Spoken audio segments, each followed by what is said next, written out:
दोस्तों नमस्कार। कैसे हैं आप सभी? दोस्तों आज हम बात करेंगे कि जो मार्केट क्रैश हो रहा है, इस गिरते हुए बाज़ार में कैसे आप अच्छे स्टॉक को पिक करके आप अपनी इन्वेस्टमेंट को अच्छे पोजीशन में ला सकते हैं। और अगर आप ट्रेडिंग करते हैं तो शॉर्ट सेलिंग करके भी आप पैसा बना सकते हैं।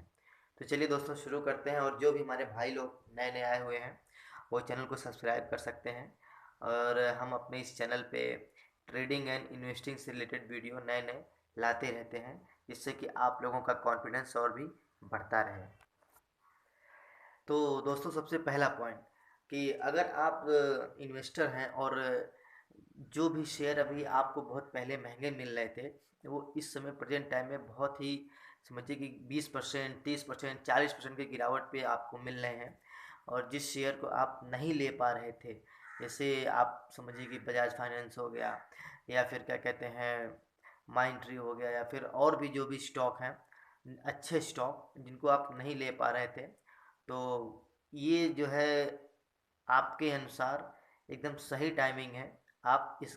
गिरते हुए बाज़ार में अच्छे स्टॉक को पिक कर सकते हैं, जिससे कि आप जो है जिस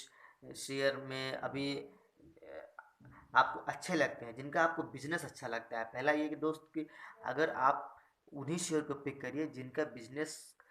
आपको समझ में आए, क्योंकि अगर आपको उसका बिजनेस समझ में आएगा तो ही आप उस स्टॉक को लेके कॉन्फिडेंस फील कर सकते हैं कि हाँ इस स्टॉक का, इस शेयर का बिजनेस जो है अच्छा है, फ्यूचर में वो ग्रोथ करने की इसकी पूरी संभावना है। तो फिलहाल जो भी सेक्टर आपको समझ में आता हो वो वाले स्टॉक पिक करिए। और दूसरी चीज़ ये कि अभी ये क्वार्टर रिजल्ट का जो दौर जारी है, इसमें भी आप एक बार नज़र घुमा के देख सकते हैं कि कोई कौन सा सेक्टर, बैंकिंग हो गया, आईटी सेक्टर हो गया, फार्मा हो गया, मेटल सेक्टर हो गया, कि कौन सा सेक्टर में ज़्यादातर जो है उछाल आया है। इस उसके हिसाब से भी आप ऐसी कंपनियों को रिसर्च कीजिए कि जो मतलब अच्छा खासा रिजल्ट दी हैं अभी क्वार्टर में, क्या कहते हैं अभी जो निकल रहा है, जैसे आईसीआईसीआई बैंक हो गया, ठीक है। तो उसके हिसाब से आप जो अच्छे स्टॉक हैं उनको लेके आप उनको होल्ड करिए, और अपना सारा कैपिटल एक बार में मत लगाइए दोस्त। अपना कैपिटल थोड़ा थोड़ा करके लगाइए, क्योंकि हो सकता है कि अभी मार्केट और नीचे जाए। अभी जो जो 16,000 समथिंग, 500 के आसपास, अभी 600 के घूम रहा है, हो सकता है कि 15,000, हाँ, या फिर 15,500 के आसपास निफ्टी आ सकता है। तो उसके हिसाब से अगर आप थोड़ा थोड़ा पैसा कैपिटल अपना लगाएंगे, निवेश करेंगे, तो उसमें क्या है कि आप और भी अच्छे स्टॉक सस्ते भाव में आपको लेने के लिए सहूलियत रहेगी। तो आप ये पहला चीज़ ध्यान दीजिए कि जो भी अपना आपके पास कैपिटल है सारा वो मत लगाइए, थोड़ा थोड़ा करके क्वांटिटी में आप स्टॉक को उठाते रहिए। और अगर आप ट्रेडिंग करते हैं तो ट्रेडिंग के लिए भी मैं ख़ास अपने दोस्तों से यही कहूँगा कि ट्रेडिंग के लिए आप शॉर्ट सेलिंग कर सकते हैं, शॉर्ट सेलिंग करके भी आप पैसा बना सकते हैं। और अगर उसी में शॉर्ट सेलिंग करिए दोस्तों, जिस जो स्टॉक आपको अच्छे लगते हैं, जिन स्टॉक को आपको समझ में आता है, चाहे वो पावर सेक्टर का स्टॉक हो, आईटी सेक्टर का हो, बैंकिंग सेक्टर का स्टॉक हो, या फिर आप ऑप्शन में भी आप शॉर्ट सेलिंग कर सकते हैं कि किस जगह पे आप ऑप्शन को बाय करेंगे या फिर शॉर्ट सेलिंग करेंगे तो वहाँ से वो नीचे आना शुरू हो जाएगा, जिससे कि आपके पोर्टफोलियो में प्रॉफिट हो सके। तो मेरी दोस्तों यही राय है कि आप जो है अभी प्रेजेंट टाइम में जो टाइमिंग है वो बहुत सही टाइमिंग है। अभी रसिया यूक्रेन युद्ध के बाद से ये दोबारा ऐसा मौका मिल रहा है कि जो इतनी बड़ी गिरावट धीरे धीरे करके ये आई है, धीरे धीरे आई है, एकाएक नहीं आई है रसिया यूक्रेन युद्ध के जैसा, लेकिन अगर धीरे धीरे आई है तो आप भी इसमें धीरे धीरे तरीके से इन्वेस्ट करिए, धीरे धीरे करके आप इसमें शॉर्ट सेलिंग करिए, ट्रेडिंग करिए। अगर आप ट्रेडर हैं और अगर आप इन्वेस्टर हैं तो अच्छे आईटी स्टॉक हो गया, बैंकिंग सेक्टर के स्टॉक हो गए, ठीक है। तो आईटी, बैंकिंग एंड फार्मा हो गया, जो भी आपको अच्छे स्टॉक लगते हैं जिनमें कि आपको ये लगे कि जैसे रिन्यूएबल एनर्जी के सेक्टर के स्टॉक हो गए, ठीक है। तो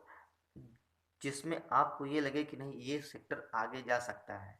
तो उसमें आप पैसा लगाइए, बेझिझक लगाइए। क्योंकि अगर आप अभी अभी आप अगर स्टॉक को नहीं लेंगे तो हो सकता है कि आने वाले साल, 2 साल बाद वो स्टॉक आपको फिर इस भाव पे ना मिले, क्योंकि अल्टीमेट लास्ट में क्या होता है कि जो भी स्टॉक आज 100 रुपये में चल रहा है, कल चल के उसका भाव आपको 100 रुपये में नहीं मिलेगा, वो 200, 300, 500 हो ही जाएगा। तो इसके हिसाब से आप अगर अच्छे सेक्टर को पकड़ रहे हैं और ग्रोथ वाले सेक्टर के स्टॉक को पकड़ रहे हैं, तो उसमें आपको डेफिनेटली 100% फ़ायदा होगा। और बेझिझक आप थोड़ा रिसर्च कीजिए, कंपनी का फंडामेंटल अच्छे हों, जिनके ऊपर कोई कर्ज ना हो, जो कंपनी ग्रोथ ज़्यादा अच्छा खासा रिटर्न देती हो क्वार्टर बाय क्वार्टर, जिनके रिजल्ट अच्छे आते हों, ठीक है। और ऐसी कंपनी जिनके मतलब मैनेजमेंट का तरीका अच्छा हो, हाँ, उसके जो शेयर होल्डर हैं वो भी मतलब 75 के आसपास हों। तो ऐसे आप फंडामेंटल कंपनी को पिक करिए जिसके कि मजबूत कंपनी हो, ग्रोथ की अपॉर्चुनिटी अच्छी हो और फ्यूचरिस्टिक स्टॉक हो, ठीक है। और उसका जो मैनेजमेंट है और जो बिजनेस है वो आपको समझ में आना चाहिए कि मैं जिस स्टॉक को ले रहा हूँ उसका कैसा बिजनेस है और वो फ्यूचर में क्या कर सकता है, उसके कितने कितने ब्रांचेज अपने इंडिया और आउट ऑफ इंडिया में फैले हुए हैं। तो ज़्यादातर आप बड़े सेक्टर के जो भी स्टॉक है उसमें पैसा लगाइए। और अगर आपको ये समझ में आता है कि फ्यूचर में रिन्यूएबल एनर्जी के सेक्टर के स्टॉक आगे जाएंगे, जैसे अभी आप समझिए कि मोदी जी फ्रांस होके आए हुए हैं, फ्रांस, जर्मनी, डेनमार्क, वहाँ पे आप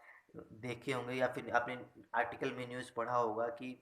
रिन्यूएबल एनर्जी पे जो भी यूरोपियन कंट्री है वो बहुत सारा पैसा इंडिया में इन्वेस्ट करेंगी। और जो भी जर्मनी की कंपनियां हैं, डेनमार्क की कंपनियां हैं, वो इंडिया में पैसा लगाएंगी और इंडिया को एक तरीके के समझिए कि ट्रांसफॉर्म करेंगी कोयले वाले एनर्जी और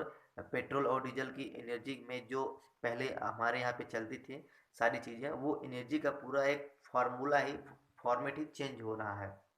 तो आप ये भी देख सकते हैं जाके कि अगर आपके पास प्रॉपर टाइम देने आपको आना चाहिए 5 साल 10 साल, कि अगर हम रिन्यूएबल एनर्जी में अगर हम पैसा लगाएंगे तो हमें कब तक वेट करना पड़ेगा। और आपको अगर अच्छी कंपनी आप पिक करेंगे तो पक्का है कि रिन्यूएबल एनर्जी हो गया, फार्मा हो गया, आईटी हो गया, ठीक है, रियल एस्टेट की कुछ कंपनियों हैं जो अच्छी सी गोदरेज है, तो आप उसमें जाके पैसा अगर लगाएंगे तो हो सकता है कि आपको अच्छा खासा मुनाफा हो। लेकिन दोस्तों, एक बार मैं फिर से आपको बता रहा हूँ कि मैं कोई रिकमेंड नहीं कर रहा हूँ, आप प्रॉपर रिसर्च कीजिए और सारे जो भी अच्छी अच्छी कंपनियाँ हैं उन पे, उनके स्टॉक पे ध्यान दीजिए और उनके रिजल्ट देखिए कि वो year by year, quarter by quarter उनके कैसे रिजल्ट रहे हैं, कैसे परफॉर्म वो कर रही हैं कंपनियाँ, और फ्यूचर में उनके ग्रोथ होने के चांसेस हैं या नहीं हैं। उसके बाद ही आप अपने फाइनल डिसीजन लीजिएगा। मेरा तो ये एक दोस्तों कि मैं सिर्फ आपको एक ओवरव्यू, एक जानकारी, एक इन्फॉर्मेशन दे रहा हूँ कि आप जो है इस गिरते हुए मार्केट में अच्छे अच्छे स्टॉक उठा के आप पैसा लगा के अच्छा खासा बाइंग कर सकते हैं, ठीक है दोस्तों। तो इसलिए अभी जो मार्केट का मूड है वो नेगेटिव ज़्यादा है, इसलिए नेगेटिव मार्केट में आप अपनी पोजीशन को आप अच्छे से सेटल कर सकते हैं और जो भी अच्छे स्टॉक है उनको लीजिए और इंजॉय कीजिए दोस्तों। तो अगर हमारा ये वीडियो या ये छोटी सी जानकारी दोस्त अगर आपको अच्छी लगे तो इसे शेयर करिए, इसे लाइक करिए और चैनल को सब्सक्राइब करिए। क्योंकि दोस्तों हम अपने इस चैनल पे अभी जस्ट मैं ये शुरुआत ही कर रहा हूँ कि आपको इन्वेस्टिंग एंड ट्रेडिंग से रिलेटेड संबंधित वीडियो ला ला के आपको और भी जानकारी प्रदान करता रहूँ, जिससे कि आप लोग और भी शेयर मार्केट में बिना डर के कॉन्फिडेंस के साथ में शेयर मार्केट में इन्वेस्ट कर सकें, ट्रेडिंग कर सकें। और जो भी हमारे प्यारे भाई बंधु लोग हैं उनको अगर स्टॉक मार्केट अच्छा लगता है और एक सेकंड ऑप्शन लगता है, कमाई का जरिया लगता है, तो ज़रूर हमारे इस चैनल से जुड़े रहिए। और आपको इस चैनल पे हमेशा नई नई जानकारी आपको मिलती रहेगी दोस्त। तो कैसा लगा हमारा ये वीडियो कमेंट करके हमें ज़रूर नीचे बताइए, जिससे कि हम आगे भी नए नए वीडियो बनाते रहें। और आपके कमेंट करने से और लाइक करने से हमें प्रोत्साहन मिलता है। तो दोस्तों, मिलते हैं अपने अगले वीडियो के साथ में, तब तक के लिए नमस्कार, बहुत बहुत धन्यवाद।